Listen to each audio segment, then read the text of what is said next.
All right, everybody. Happy Thursday, October 17th.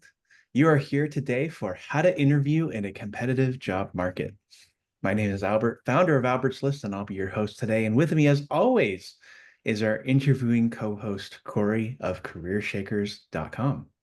He's been with us for 112 mock interviews. He's done this presentation many times, and he's here today to tell you how to navigate this tough interview market.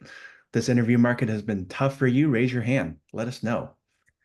And as you know, because the interview market is tough, being able to navigate the job interview is incredibly essential because your answers make all the difference between you and that other candidate. And today, Cory is here to share how he, as a career coach and as a recruiter, works and navigates through this because he knows how to answer all the critical questions that you're going to get during your job interview process. And so, for those of you who are here, you're making a great investment of your time. And we're going to talk a little bit about that and talk about the opportunity that you have to work with us. So, without further ado, we will be recording this too. And I'm just going to go ahead and hand it over to Cory. Cory, it's good to have you. Thank you, everyone, and thank you for investing in yourselves. We're super excited. And for those of you who just joined in, we are doing a little bit of networking in the Zoom chat. So feel free to put in, where you were, what your job in the meantime. And we are doing this in webinar mode, and so all of you are muted by default. So please use the chat function. Awesome. So let's go ahead and get started. Now, first, let's just start with the quick little pop quiz here. Use the chat function. What do you all think is the most important part of the job search? If you could only pick one thing, what do you think is the most important? Is it your resume? Is it your networking skills, your interview skills, or is it your references? If you can only pick one, what do you all think is the most important thing?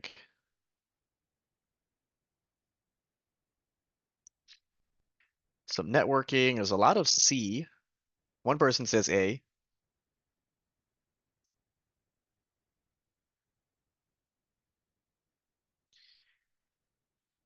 More people are leaning towards networking now. So obviously, I think the title of our webinar probably gave it away, but spoiler alert, interviews are actually the most important part of your job search. As a recruiter, I can tell you that this is true, especially when companies have a lot of applicants and very few jobs, which is basically what's happening in the job market today. With all these big tech companies doing layoffs, you're competing with people who have the same caliber of resume as you, if not have worked at larger companies. And so everything else that's on this slide, your resume, your networking skills, your references, all of these things allow you to get an interview. And after that, they still are going to interview you. And then they're going to choose who interviewed best in terms of who's going to be getting this job offer. Everything else, all they do is get your foot in the door. Almost no one gets to skip interviews entirely. Even if you know the vice president, you're still going to have to do at least one interview with your actual manager. So interviewing skills are critical. And when you're competing with so many people, especially for those of you who are applying for fully remote roles, you're competing with people who live in the entire country. And so when your employer has options, how do you think they're going to choose who to pick? It's going to come down to who interviews the best.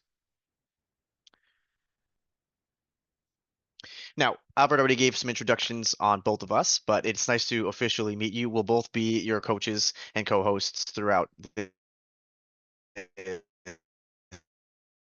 time now. So we've already done 2 of these 5-week boot camps on how to interview in a super competitive job market. We've got really good feedback from the participants. People have been able to land jobs. And so we've also improved the curriculum each time. And we got a lot of requests asking to bring it back because some people couldn't make it during our fall session or spring session. And so now we're running it back again. And if you're wondering, do we have testimonials? Do we actually get people jobs? Like, how helpful are we? We do actually have some testimonials. These are actual screenshots from messages that Albert and I have received, both in email and through chat. I always think it's just more real when you get to see it in its true raw form, as opposed to like someone repackaging a testimonial, because you never know if it's true or not. But we have done this before, so trust me, you're in very good hands with us. So in today's session, we are going to cover number one, do you even need interviewing help, or are you all set and you're basically fine working on your own? What is it that we're going to cover in our 5 weeks? What are you going to learn? How are you going to improve your interviewing skills? And then how is all of this structured? How are we actually going to be able to teach you things so that you can learn things and improve your interviewing skills over time? But if there is something that you wanted us to cover that's not in this agenda right now, feel free to write it down and then throw it in the chat. I'm going to have time for Q&A at the end, and we want to make sure that we get all of your questions answered because all of you were kind enough to invest time with us today. And for those of you who attended this session last week, it is the exact same slides. And so if you want to come back probably at around the top of the hour, that's when I'll be moving to Q&A session. But for those of you who were not here last week, I got some stuff in here that you'll probably want to see that will probably help you improve your interviewing skills, even without doing any additional work with us. All right, so use the chat, show of hands.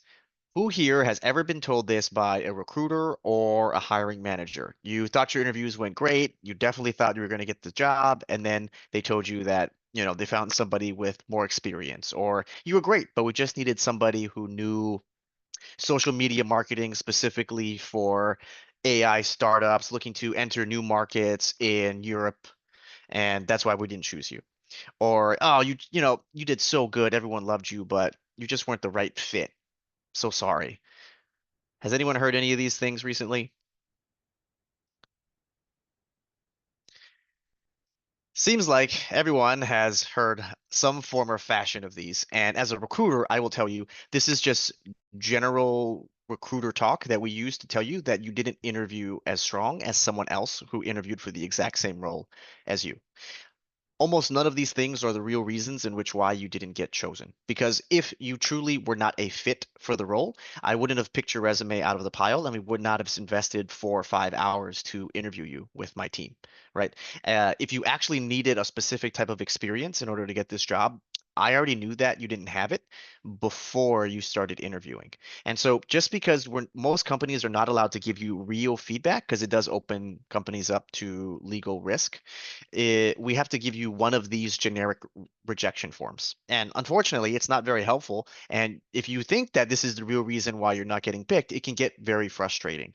But honestly, at the end of the day, your background, your accomplishments are very similar to the other people that you're competing with. And so how do we choose who we ultimately hire? Well, it's the person who interviews the best. The person who can impress the most amount of people during the interview process is the one that we're going to get to choose. Now, back in 2022, 2021, there were so many jobs, right? All in all different sectors. Everything was booming. All these industries were doing well. The economy was doing great. And so the interview answers you used to give 2, 3 years ago, you may be finding aren't working out the way that they used to. And that's because the market is so much more competitive. Google's done layoffs, Meta's done layoffs, Amazon has done layoffs. Any large company these days has done layoffs. And so you're competing with the best of the best. And so on paper, everyone looks great. And that's why we're going to try to interview as many of you as possible. But then how are we going to choose? Well, it's really going to come down to interviews and who impressed us the most. And by the way, if there's like another general rejection statement that you all are hearing recently, put that in the chat too, because maybe other people are hearing the same thing. All right, so let's first dive in and see how good your interviewing skills are as of right now. For those of you who took the poll earlier, most of you said either you didn't know how to answer questions like tell me about yourself, or you feel like your interview skills are all right, but not amazing. And so we're going to go through a couple quick exercises here to see where on this scale you actually fall and where it is that you may want to focus on to get some help. So let's start real easy. True or false? Use the chat function. If, for example, you worked in marketing, if you were able to increase revenue by 20%, this would make you great at marketing. True or false? And by the way, I'm choosing marketing for a lot of my examples today just because no matter what you do for a living, whether you're an engineer or you work in a corporate function or something like that, everyone knows what marketing is. So, true or false? If you were going to go in an interview and you were to say to someone, hey, I work in marketing and I was able to increase revenue by 20%, you should hire me. I'm amazing. True or false? Honestly, it looks like 50-50 in the chat right now. There's a lot of truths. There's a lot of truths. Okay, so if I'm being honest, this alone is not enough to get you hired, and this does not make you great at marketing. We all know what the general purpose is of marketing, right? Marketing's job is to take money from the company and spend it hoping that you make more money back than what you spent on marketing, right? Pretty simple. So, your literal job, if you work in marketing, is to increase revenue of the company because without marketing or less marketing, they would have made less money. So, if you work in marketing and you're not improving or increasing revenue and sales, then you're not doing any marketing at all and you'd be horrible at your job. So, this honestly just makes you someone who works in marketing because you're just doing your job. Now, you may say 20% is subjective, 20% for a big company could be a lot, 20% for a small company is not a lot. But when you're in interviews and you're talking, you're giving your star answers, your situation, task, action, result, how many of you do you think are going to have the same results as the other person that's interviewing right after you? All of you are going to claim to have increased revenue by 20%, 25%, 26%, 30%, right? I'm not going to choose who to hire over 2% of a difference or 5% of a difference. And this is your core job, right? If you're working marketing, you're supposed to increase revenue. So this alone is not enough to get you hired. You actually need to have other parts of your story and your interview answers to help you self stand out.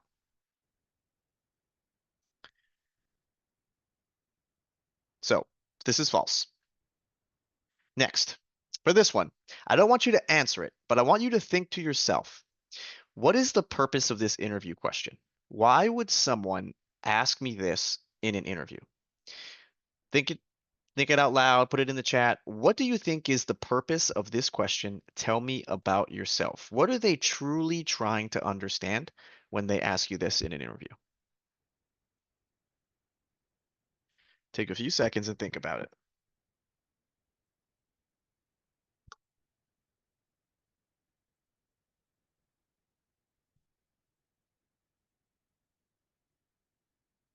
Who are you?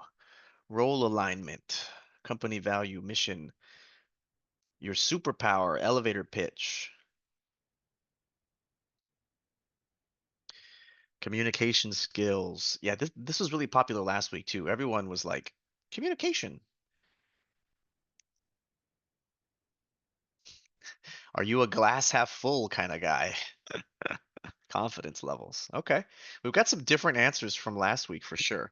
The common answer last week was, are you the right fit for the job?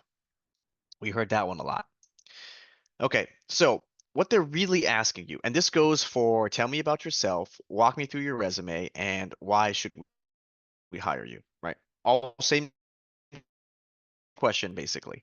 What they are truly trying scope of the role, scope is very important here. Why are you the best candidate for the job? Not why are you a fit for the job? Why are you the best possible candidate today based on what I need with the responsibilities and scope of work for this job? So, what they're really asking you is, hey, now that you understand what I'm hiring for, which, by the way, before you answer any questions in an interview, you should ask the recruiter or the hiring manager for more details about the job itself, right? Like, what are the immediate projects you're working on? What are some of the gaps in the team that they're looking to fill? What are some of the current problems that the team is facing that you would have to tackle and help them like solve in the first, 30 days of joining? What do they really, really care about? That's the information that you need to know in order to figure out, okay, what are the responsibilities, aka skills or experiences or accomplishments that they really care about that I need to be talking about? And does it match the scope of work that they're looking to fill? Now, the easiest way to describe scope of work is basically like, have you worked on or handled similar responsibilities in the past as to what I'm looking for today? So the easiest way to explain this is like, let's say you're applying for a manager role and they want you to manage a team remotely of 10 people spread out across the United States as well as APAC. If you go in your interview and you say, "Hey, I've been a manager for 3 years. My team today is 5 people. Everyone comes to the same office as me, and I have, 15 years of marketing experience." your scope of work today is not a match for what they're looking for at their company because they're going to want to hire someone who's managed a team of at least 10 and a team that's across different regions, right? So fully remote teams in the same country as you, as well as an APAC. And so you need to match that scope of work if you want to move on to the second round of interviews. Now, maybe you've done that in the past, right? But you chose not to highlight that because you're just talking about what you've done today. And that's why you need to know what do they truly care about? What are the responsibilities and scope of work that you need to be highlighting in your answer for tell me about yourself. It is no longer enough to be just a fit for the role. You need to be the best candidate that they're talking to today if you want to get hired. Being a fit just means you're checking the boxes. And how many other candidates right now do you think also check the box? It's good. There's going to be a lot of you.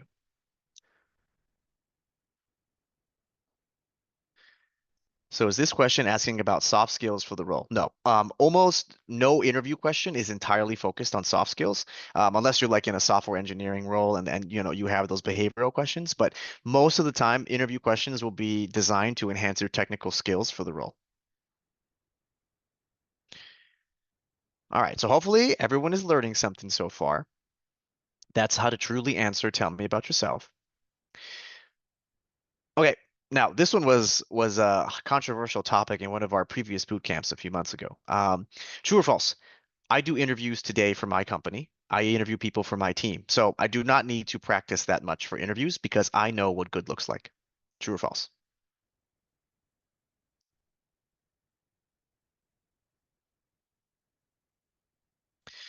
All right, this one was very easy. Everyone in the chat already said false. So yes, just in case some of you were thinking this, you still have to practice even though you do interviews today.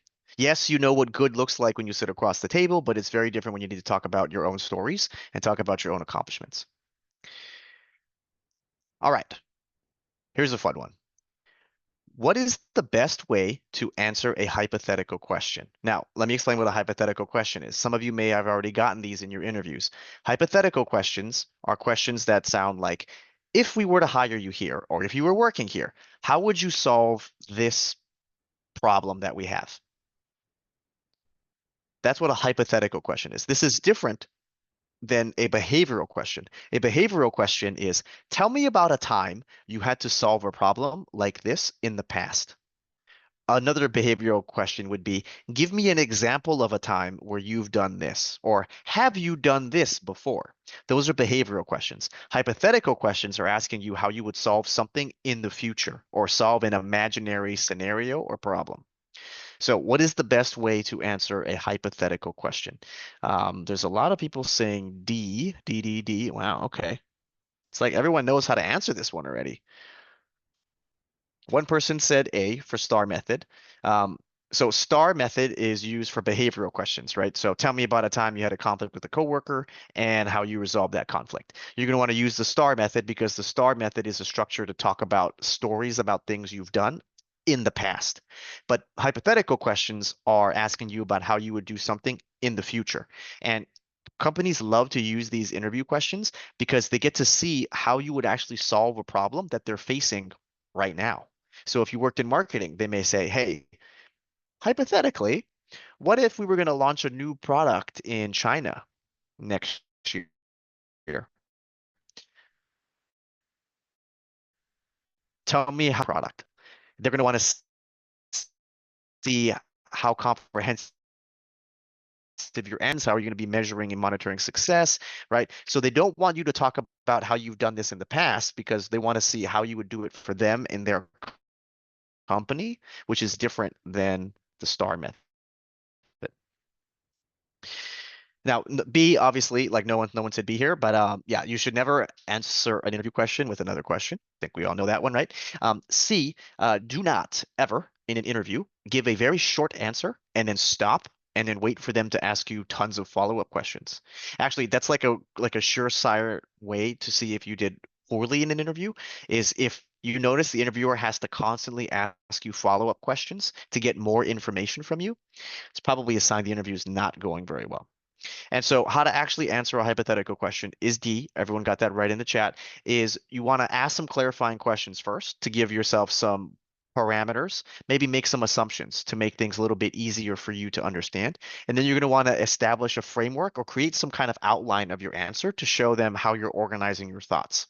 It's common to either organize your answer by steps, like I would do this, then this, then this, or you want to organize it around key concepts or ideas. So maybe you want to, when you're thinking about a marketing plan, you want to think about number one is metrics. Number two would be the actual, project management and launch and engagement. And then, the other thing you want to think about is the, I don't know, content strategy that you're going to put together. So hopefully that kind of gives you all a brief idea on how to properly approach and answer hypothetical questions. And by the way, companies use these all the time, especially if you get to second, third, final rounds.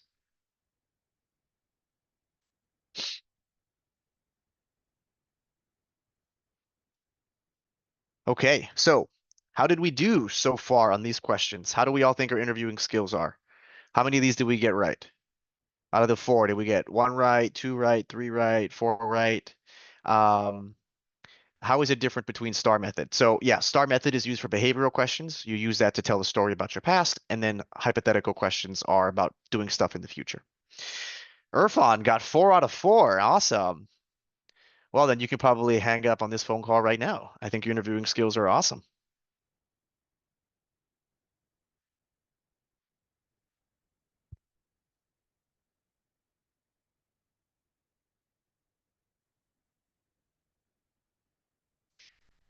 How do you gain practice and confidence for the real interview? Well, you're going to want to make sure that you're actually confident in your stories. I've noticed that that's one of the bigger things is people practice a lot, but they still don't feel confident. And that's because you don't actually know if your stories are good or bad. And if you have enough things that help you stand out in the interviews. And that's one of the things that we can help you with. But confidence does come from knowing that what you're saying and what you're talking about in terms of your accomplishments and your history is actually very good. And also, um, confidence also comes from not being scared about not having an answer for an interview question. You can't predict with 100% accuracy what types of interview questions you're going to be getting. So all of the confidence will actually come in the preparation.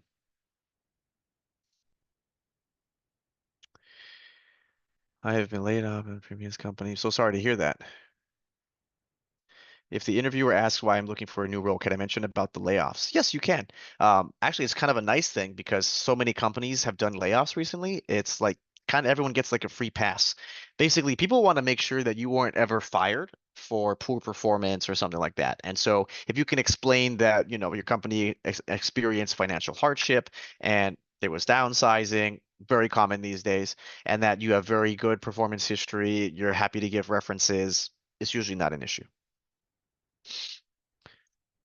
All right. So if we've gone through some of these questions and you're thinking, okay, I need a little bit of help here. I need some practice. What is the STAR method? How do I even answer these hypothetical questions? How do I know if my stories are good? This is what you may want to pay attention to because this is what me and Albert have been helping people do over the past two of these bootcamp sessions. So, what are we actually going to learn? Well, over the 5 weeks, in terms of how to interview in a super competitive market, number one, we're going to help you nail down your interview fundamentals. You need to know what the STAR method is. You need to know how your stories are structured. If you hired a resume writer, which is very popular these days, you need to know what's on your resume, right? It's very common for people to read your resume and go, "Hey, you have this great accomplishment here, halfway down under this job you had 3 years ago. Tell me, how did you accomplish this?" You don't want to go, "Oh, ooh, that's actually, oh, I forgot that's on there. Well, it's been so long, I don't remember the exact results at the end because, I threw away those papers, but, it was good." So you want to make sure you have your interview fundamentals down. We also are going to help you find your differentiators, right? How are you going to stand out about everyone else who is applying for the same job as you? Your differentiators is what's going to give you that confidence that your stories are actually good. Some of you may be telling stories that you think are good that are separating you from other people. But as I mentioned with the marketing example, if you're heavily relying on only your results, like I increased revenue by 20%. I'm amazing. That may not actually be enough to differentiate yourself from other candidates. It's not going to help you stand out. And then, of course, you need to know how to answer the most common interview questions, right? Like, tell me about yourself. Why do you want to work here? What are your strengths and weaknesses? What would your manager say about you? Tell me about a time you had a conflict with your coworker. These need to be automatic, right? Interviewers know if they ask you one of these super easy softball questions and you have to go, that is a great question. Can I have a minute to think about it? That means you're not prepared. That means you're not taking this seriously. And that means you don't really want this job. Especially if they ask you, why do you want to work here? You don't want to go, oh, that's a great question. Can I have a minute to think about it? You need to have your answers ready for the most common interview questions. And then as a bonus, since Albert and I have been doing these mock interviews for 100 and I think you said like 10 sessions, I will teach you how to accurately predict future interview questions that you will get for your upcoming interviews. I've done it multiple times before. People will come back to me and they say, Cory, in the mock interview, you actually predicted all the interview questions that I was going to get. And so I felt really prepared. And so I will teach you all how to actually go ahead and do that. And if you can put all these things in your toolbox, you will be able to stand out in a super competitive job market. The content that we put together works for all types of jobs. And we do have office hours in order to help people individualize and tweak their approaches for the different jobs. So in order to get hired, you all need your differentiators and AKA what I call your secret sauce. Now, there's four general ways that people can stand out in interviews, and this applies across industries and jobs.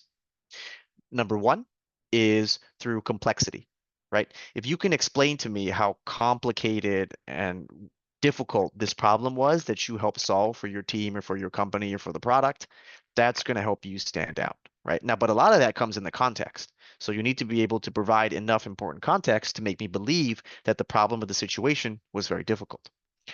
Second way to stand out is through creativity. So if you're able to show that you came up with a really innovative idea or a really creative plan, or you're able to think outside the box, or you were able to solve something that no one else in the history of the company could have ever solved, right? That's another way to stand out. The third way to stand out is through scalability. Now, what I mean by scalability is that if maybe the problem wasn't super complex, maybe you didn't come up with anything super innovative, but maybe what you came up with or the solution you had is actually not just good for your team, but it actually can help other teams as well. Maybe you created some kind of dashboard or some report, and you realized that this is not helpful just for you, but also for your other teams. Or maybe you solve some problem and then you realize, wait a minute, the problem is actually not this, it's the process. The process is broken. So if you fix the process, this actually helps everyone at the whole company, right? So that's like another way of demonstrating scalability. Now, the fourth way, which is least impressive, in my opinion, and this is probably where a lot of you are leaning, is it's least impressive to only rely on the results or the impact of your work in order to stand out in a competitive job market. Because as we mentioned before, everyone interviewing against you is all going to have very impressive similar results. And so just relying on this alone is usually not enough to get you hired. Now, there are exceptions, right? If you were truly able to achieve something, a result that is so unique and amazing that you can stand out from everyone else, that's very possible, right? You cured cancer. Okay. Not many people in the world interviewing against you can say that you have that they have cured cancer. So, okay, that's like a super impressive one, right? Or maybe you already work for a large corporate enterprise that makes tens of billions of dollars a year. And you were the one that came up with this brand new product that is now their best product that generates 50% of the revenue for the company. Okay, that would be super unique and impressive as a result, right? But very rarely do candidates like me and you have those types of accomplishments to rely on. So those are the four general ways in which you can stand out. All right. Any questions on this part so far? This is where I got the most questions last week.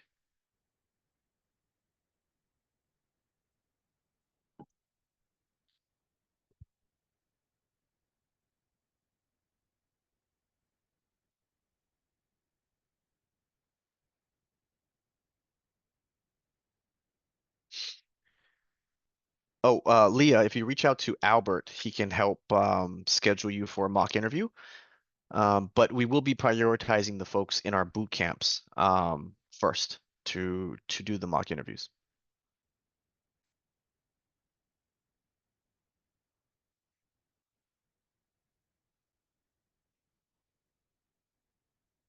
All right. No one's got questions on this one? Huh. All right, cool.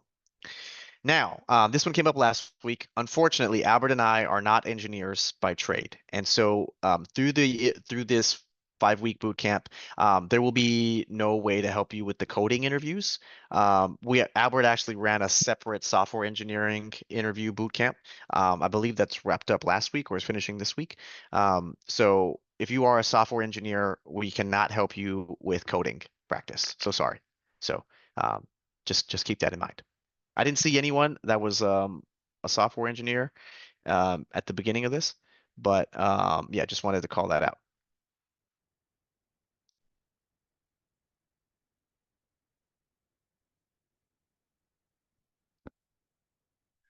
Okay, my headset died, but I think I'm back.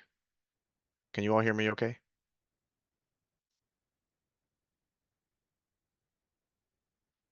Cool, awesome. Schedule for the boot camp. I got you. I got a slide for that. So, someone already anticipated. Let's talk a little bit about what it would look like if you were interested now. So over the 5 weeks, this is how Albert and I have broken it up. And we do it this way on purpose. We promise there's a method to the madness. So in weeks 1 and 2, you're gonna brush up on your fundamentals, make sure you know all the different techniques, how to answer different questions, and we're gonna help you finalize and figure out what your differentiators are for your specific stories, right? We will help you figure out what scalability looks like for you, what creative looks like for you, etc. So those are weeks 1 and 2. And then we're going to build on top of that. So then we're going to get into some of the advanced interviewing techniques, right? Like how to predict interview questions before they even occur, how to handle the hypothetical questions, right? We will help you increase some tools in your interviewing skill toolbox to help you level up based on the things we've covered in weeks 1 and 2. And then in week 5, hopefully, if you're doing everything right, you're doing the homework, you're investing the time in yourself, you will be having multiple job offers. And so then we will teach you the tips and tricks on how to actually negotiate a higher salary. So that's what we're going to cover over the 5 weeks. And we do have office hours to supplement all of these individually because a lot of the content that we're going to create, that we're going to go through in our sessions, are at a generic level that can be applied across jobs and industries. And then as you work through it on your homework, we're going to have the office hours where you can come and ask us questions to help us tweak it for your individual roles and situations. So the boot camps are going to be starting, it's going to be starting next week, Thursday. We're going to be meeting every consecutive Thursday, except for Thanksgiving week. We'll be doing it from 5 to 6:30 on Thursdays, and then it's all going to be through Zoom, so it's all virtual, and it will be recorded. So if you can't make the session, oh yeah, and we'll be done before Thanksgiving. So, and we will be recording the sessions. So if you aren't able to make it live on those Thursdays, you will get the recordings Thursday evening. And now only members who are in the boot camp will obviously get to see the recording. It's going to be posted on a private YouTube channel. And then we've got the office hours that are going to be scheduled on Tuesdays from 5 to 6, where you can bring your questions. You can talk to us about your individual situations, how maybe certain techniques and things aren't working for you, or how we can modify and adjust them based on your industry. And oh yeah, and that's right. The office hours will also be recorded. So if you miss the office hour session, then you can watch those back too. Because a lot of times people do have common questions around certain homework pieces or how they can apply certain concepts.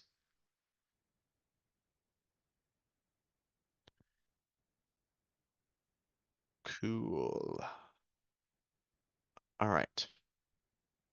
So if you're interested and you're wondering how you can sign up, we're running all this through Eventbrite. So if you go on Eventbrite and you type in Albert's list, you'll be able to see all of the events that's being hosted through that. And then this is the 5 weeks to hired. You can also just type in, if you want, 5 weeks to hired and how to sign up for the boot camp there. And there is a promo code, Let's Get Hired, for $25 off. Thank you all for joining this session today.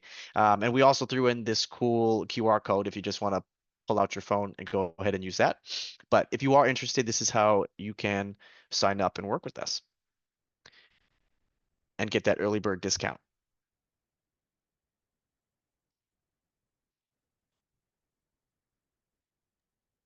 So, what questions do people have in regards to the boot camp and or interviewing? We're here to Yeah. answer and be transparent. That's important to us.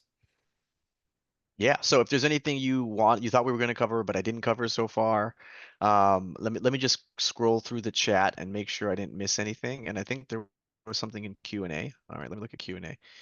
Do you help with mock interviews from an individual contributor to Yes. managerial level? Yes, we can definitely help you practice on trying to get through that.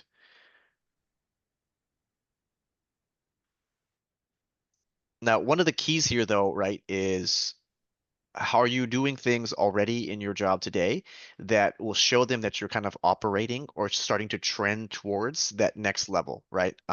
So there's only so much things we can do from an interview perspective because you're going to need to be able to have good stories to tell about how you are mentoring some junior folks on the team or how you're like a project lead, right? But you're not like a manager, but you manage and lead the project through execution. You're going to need stories like that already that will help you kind of set yourself up to make that jump to a managerial role. So just keep that in mind. How should I answer? What is your salary expectations in online applications? Yeah, I have been noticing that. Sometimes you can leave it blank. Sometimes you can write text and you don't have to write actual numbers. I have been hearing though that sometimes you have to put a number. And for that one, what I would say is look at the job posting. Almost all job postings in California, well, California plus like 15 other states, they have to post the salary range for that role. Um, I would just put something like a little bit above the higher end of that range. Or, if honestly like that range is too low that they posted and you really need something like way higher, then just put that too. Because then at least you'll know that this role is not the right level for you. So I would say leave it blank if you can, put some text in it that says, would love to discuss live. If you have to put a number, I would reference the job posting and then like put a number a little bit above the overall range. Or, maybe the range is too low and you really need to make more than that, then just put what you actually need to make.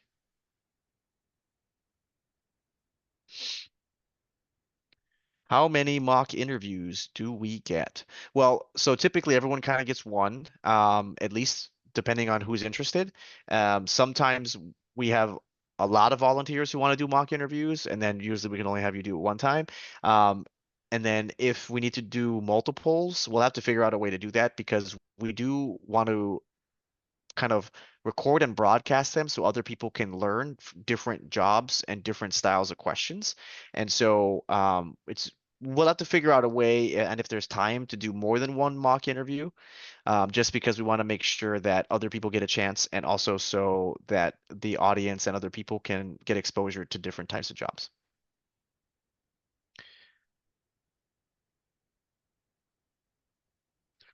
Okay, let me go through some of the chat stuff. I might have missed something at the beginning.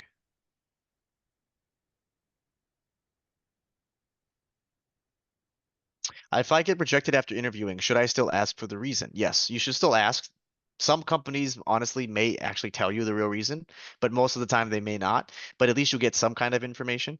And I would also do this. I would also write down all the interview questions you get asked in an interview after it's over, right? While it's still fresh, write down the questions you were asked. And then I would say high level, write down the answers that you gave. And then you'll be able to kind of see over time which of your answers are good and which ones are bad. Because if you don't move on from one interview, then you should assume that all the answers you gave in that interview for those questions probably are not enough to help you stand out in a competitive market. So now, okay, for all these stories that I already told, they need to improve, they need to be better, right? Do I have scalability? Do I have complexity? Do I have creativity? So I would start to log and track those that way because then you can be your own coach.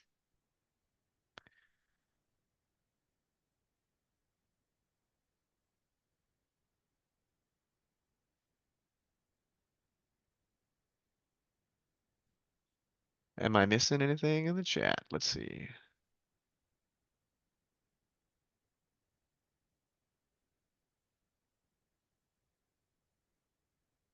Why are you leaving the company? Relates to the last story you told. So they basically want to know why are you leaving your company itself? And again, is it due to performance? Are you like a chronic job hopper? If we hire you, are you just going to leave after a year?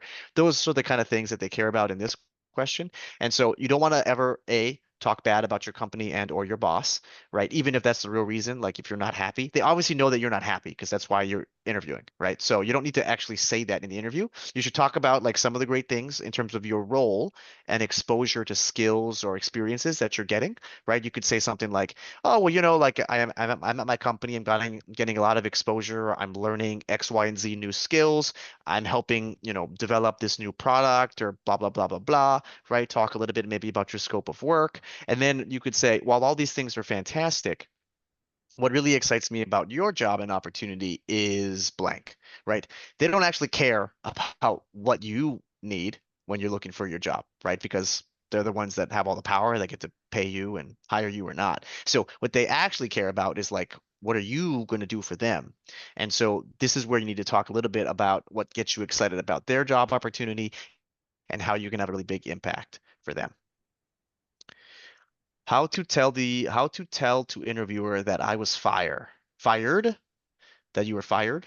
Um, Now you don't actually have to volunteer this information. Now if they directly ask you like why'd you leave your last company or were you fired at your last role, then I would encourage you not to lie. But you don't have to volunteer it unless they ask you. So you could just talk about your jobs and what you did, and then move on. So I don't think you have to mention that you were fired.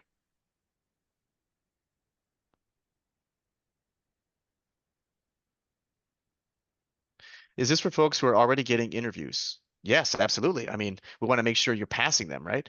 What about some of us who are not getting interviewed at all? Interesting. So I think you probably may want to take a closer look at your resume. I think a general rule of thumb is if you are applying online without a referral to a company, I think you should expect about 10% of your online applications to turn into interviews. If you don't have a job referral. That's kind of like the ballpark benchmark that I've always gone with. So if you're not getting any interviews at all, I would say number one, look at the jobs you're applying to, right? Do you match 100% of the qualifications? Do you have the exact same job title today as to what you're applying for? Given that this market is so competitive, I don't think this is the time to be switching careers or trying to be switching to do something slightly different. Companies are going to be wanting to hire you to do something you've already done. You can, move around later, but I would say this is pretty tough of a job market to do a career switch. Also, if you're not getting enough interviews, if it looking at the jobs, looking at the levels, right? Are you trying to apply for jobs that are one level above? Then that would also be difficult right now. And then, of course, look at your resume itself. The biggest thing that I would say to look at is making sure that your job titles match and that your responsibilities and skills clearly match all 100% of what's posted in the job.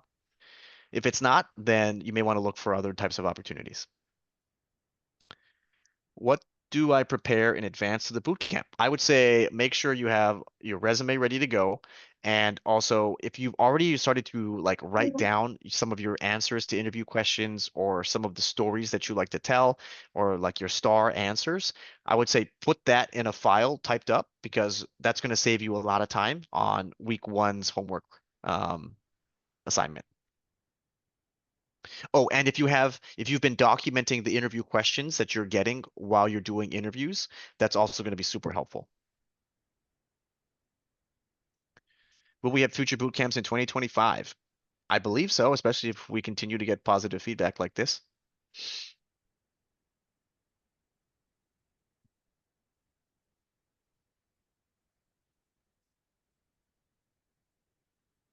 How can I get an entry level job if they require experience? I know that's that's the tough part, right? Is they want to hire an entry level person. Anyways, okay, how do we get an entry level job if they require experience? Well, I'm assuming maybe you just finished school and you're looking for like an entry level role. I'm not sure what kind of role this is.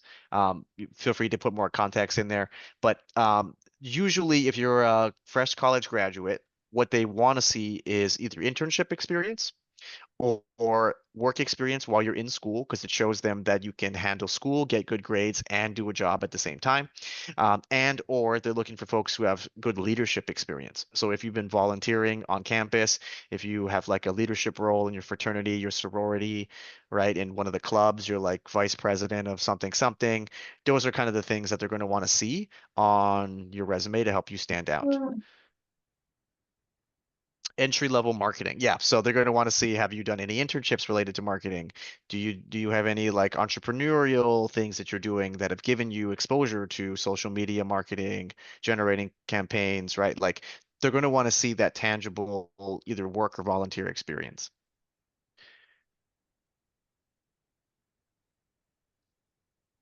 Okay, there's some stuff in Q&A. Let me hop over there. Regarding the secret sauce, in your experience, is there a hierarchy Game of on your those phone? points? What if you Yes. could get paid Uh, for it? Introducing Swagbucks, the only I would say yes, there's a hierarchy. I think uh, creativity and complexity are probably tied for like the best, the most impressive ways to stand out in your interviews. And then last is results, just because, everyone's going to have very similar results. What if I do not remember what I said in the interview? That's probably a problem too. I would say if you don't remember what you said, then you should probably write down what you think you would say if you got asked this question again, and then we can help you improve on that one. What if you prepared questions ahead of time, but you forget about your answers or you froze and you went blank? So we usually see this most common is when you are memorizing answers only for specific questions. This is when this happens a lot, is because when you get asked a question you didn't practice, your brain automatically like blanks and you freak out, right? You're like, oh my God, I didn't practice this. I don't have an answer. I'm gonna fail.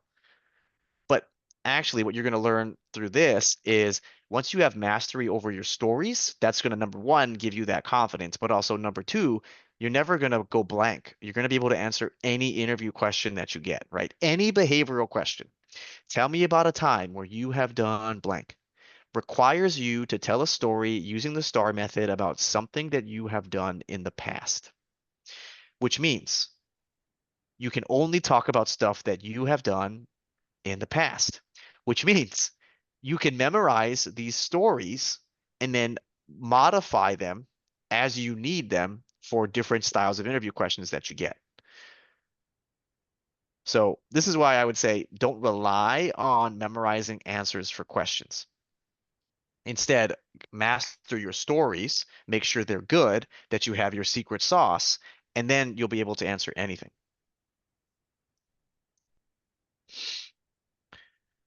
How do you show in your elevator pitch that you are the best candidate? Well, number one, you got to have some differentiators. Your secret sauce has to be layered into your elevator pitch.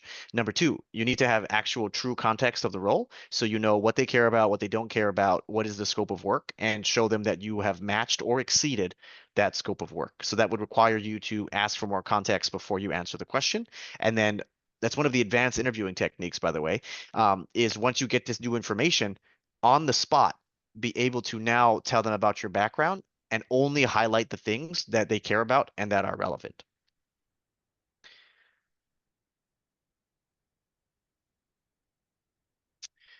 Albert, can you talk a little bit more about the payment plan?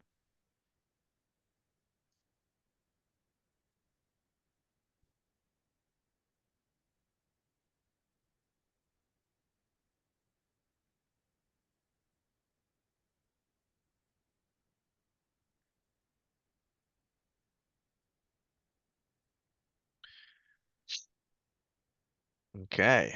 These are great questions, y'all. We are approaching the top of the hour. What questions do you have about working with us, getting better at interviews?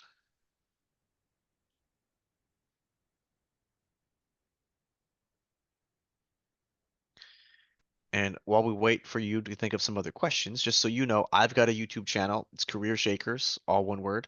Post weekly videos there. And then if you want to join this awesome community that Albert has put together, it's Albert's Job Listings and Referrals. He's got one in the San Francisco Bay Area, and he's also got a group in Los Angeles as well. So that's directly on Facebook, and you can reach out to both of us as well through emails.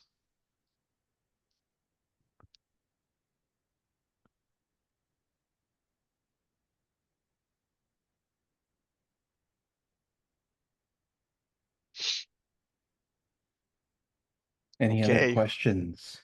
Any other questions? How can we help you?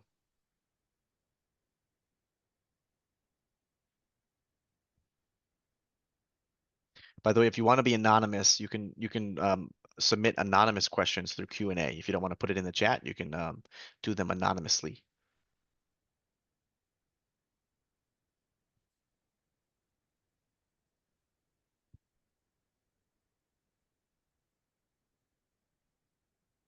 Okay, well, we'll have a recording of this up and folks can come see what it's all about.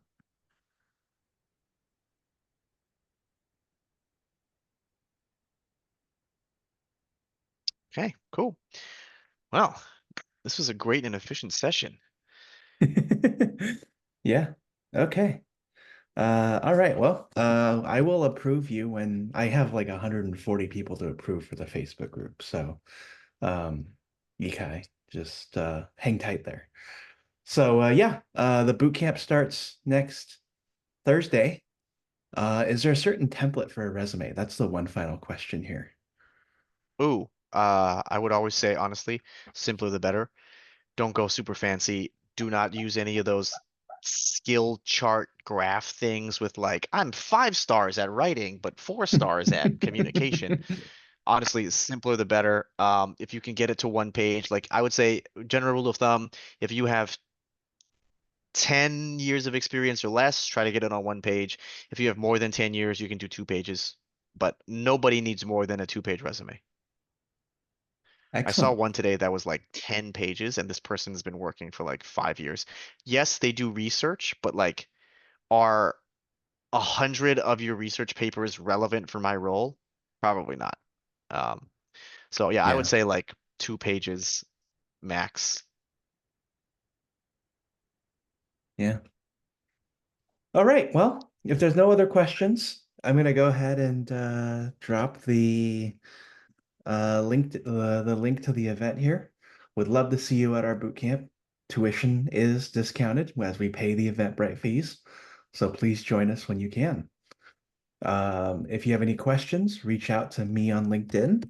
I'm going to drop my LinkedIn here again. And I can also connect you to Cory specifically too, if you're interested there. And so without further ado, Cory, any final thoughts before we go ahead and conclude?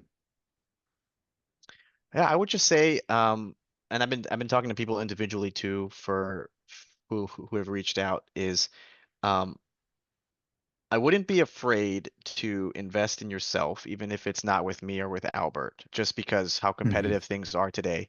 Um, Now, if I'm being honest, right, I would say you should sign up for this if you're already experiencing trouble. You don't want to wait before it's too late. You really can't apply for infinite jobs and get infinite interviews. You can't get infinite chances. And so I wouldn't wait too long if you feel like you're running into roadblocks. And also, number two is if your dream company is interviewing you, this is like your dream job, dream company, why would you take the risk of not getting this job? And also, if you do horribly in your interviews, you can get blacklisted. And if this is your dream company, like, put your best foot forward. This is not an expensive investment in terms of what you can get out of this.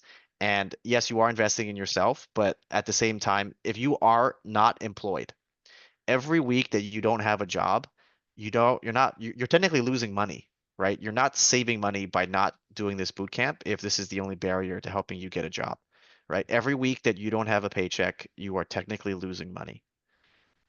So I would say don't be afraid to invest in yourself. Yeah, wonderful. And my email for all of those of you who may not want to come and connect with me in another way, let's talk about it. We start a week from today. We're going to be following up with resources and important narratives for you to understand, and we will talk to you soon. All right. Thank you all. Scan that code, take a picture of that code one more time, and we will see you soon. Thanks, Cory, and thank you everyone Awesome. else. Thank you, everyone. We hope to see you next week. Yep, cool. Bye.